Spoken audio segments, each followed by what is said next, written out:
금메달리스트거든요.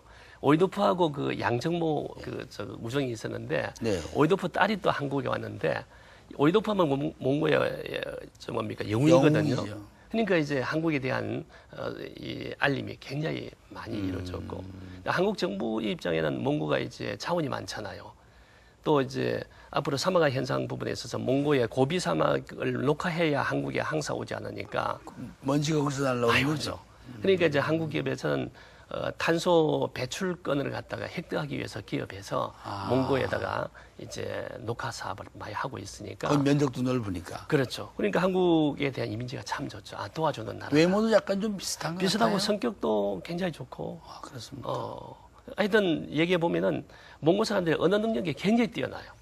우리말을 영어도 금방 잘하고 배웁니까? 굉장히 좋아요. 예. 제가 MIU라고 이제 몽고 국제대학에 몇 번 갔는데. 네. 거기에 몽고 애들 보면은 한국말도 참 잘합니다. 네. 굉장히 개방적이고.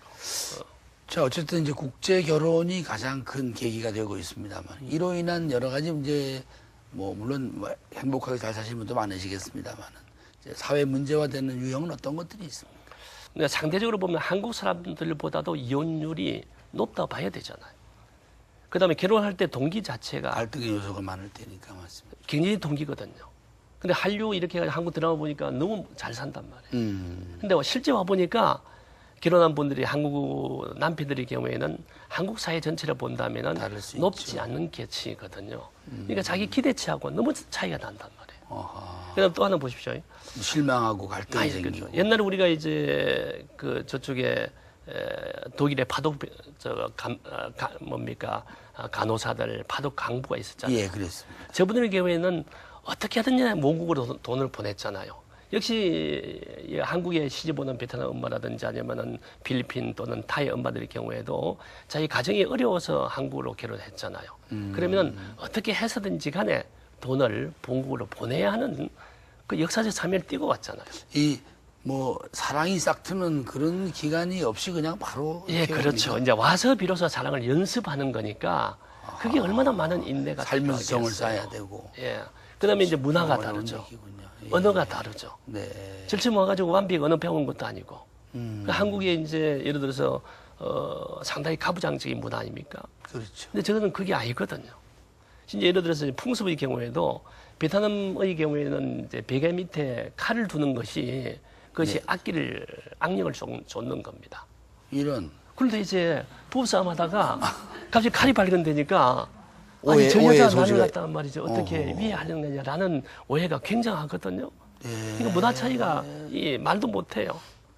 그러면 결혼할 때 이제 도리어 한국인 남편도 저쪽에 문화 교육을 시켜야 되잖아요. 그렇겠습니다. 그러니까 저쪽에 결혼한 그 국제 결혼 여성도 시켜야 되고 그다음에 한국인 남편도 교육시켜야 되는데 그 기회가 없었잖아요. 그러니까 오해가 자꾸 쌓이는 거죠. 그래서 한국인 남편들이 정말 그 많은 간용과 인내를 가지지 않을 것 같으면 결혼 생활이 참 화목해야 되는 것이 참 어려운 가지고 그 다음에 이제 결혼이 적응이 돼 있잖아요. 2년, 3년 되거든요. 그 다음에 애가 생기잖아요. 애가 이제 크게 되면은 어머니가 아이의 어떤 그런 그 한국 교육을 시켜줘야 되는데 그렇죠. 한국 언어가 안 돼. 어머니가 언어가 안 된단 말이에요. 또 문화도 잘 모르고. 그렇죠. 그러니까 이제 애가 학교 가서 적응 안 되니까 애 문제 때문에 또 굉장히 갈등을 겪게 되는 거죠. 한 5년 주기로 해가지고 한국 사회에 적응된다. 그 다음에 이제 애가 학교 가게 되거든요. 학교 가면 맨날 울고 오거든요. 왜냐하면 애가 한국말이 좀 서툴잖아요. 네. 한국의 엄마들은 막 학원 보내고 정말 목숨 걸고 교육시키는데 학원 보낼 돈이 있습니까? 그렇다면 말을 잘합니까? 이러니까 이제 공부가 안 되는 거죠. 물론 이 조선족이라든지 또 영어권에 온 애들은 훨씬 다릅니다. 적응 상당히 잘해요. 예. 선진국에 온 애들은 도리어 한국 아이들이 친구를 하려고 그러고 영어를 배우기 위해서 또 어찌 보면은 후원적인 분위기가 있는데 이 후중국이라고 생각한 나라에서 온 애들의 경우에는 한국 애들이 놀아주질 않는 거예요. 공부도 잘 못하잖아요. 실제 밖으로 놀게 되고. 밖으로 놀게 되고 그러면은 또 이제 한국에서 이런 사례가 많이 있더라고요. 약간 우리보다 낮은 발달 단계에 있는 동남아 국가에서 온 다문화 어머니에 대해서 또 근로자에 대해서 그렇게 어찌 보면 존경하는 그런 분위기가 아니잖아요. 때로는 이제 비하하는 분위기도 있을 경우에 그러면 이제 한국 사회가 이제 어머니를 갖다가 무시한다든지 또 소외시키면은 그 아들이 그걸 보고 어머니를 무시한단 말이에요. 네, 아들한테 또 어머니가 또 상처를 받는 거야. 지금 현재 외국인들이 한 2.5%, 3% 되는데, 높군요. 곧 10% 되지 않을까. 그 정도로 폭발적으로 증가할 겁니다. 네, 네. 원래 법대 교수님이신데 이 국제 학부를 맡고 계시는 건 알겠습니다만, 제가 이 다문화 쪽 가족에 대한 관심은 어떻게 가지시게 됐어요? 예, 저는 이제 독일에서 공부를 했어요. 이제 다문화 애들 문제는 제가 국제학부 그전에 국제법무학과를 제가 만들었습니다. 국제법무학과. 예. 아. 그러면서 이제 제가 재동포 사업을 하면서 재동포 아이들을 제가 한 180명 정도 3년간 교육을 시켰어요. 네. 그러면서 어떤 생각했냐면은 미국에서 소외 가정에 해당되는 우리 재동포 아이들, 네. 한국에서 또 소외 가정에 해당되는 다문화 애들 한번 같이 캠프를 한번 어떨까라는 상상을 하게 됐던 거예요. 예. 그래 미국 애들 80명, 한국 애들 50명 이래가지고 제가 5년 전에 이제 캠프를 시작했죠.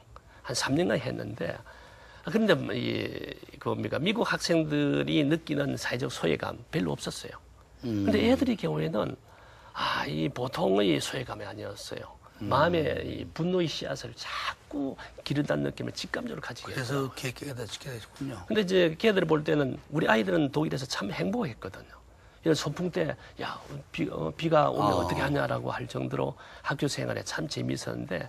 우리 차별도 없이. 차별도 없이. 한국 애들은 한국 아이들도 학교 가기 싫어하는데 더구나 다문화 아이들이 학교에 간다는 것 자체가 그렇게 원하지 않거든요. 그거 보고 얘들 참 심각하구나. 네. 그래가지고 이제 우리 학교에서 매 주마다 다문화 멘토를 저희들이 6년 전부터 보내기 시작했습니다. 우리 학생들을 잘 길러서. 이제 애들이 학생들을. 공부가 안 되니까 일주일에 한 번씩 학습 멘토로 지금도 50명씩 보내고 있습니다. 네. 그래서 우리 학생들이 이제 3학기를 자원봉사 의무 활동을 도왔거든요.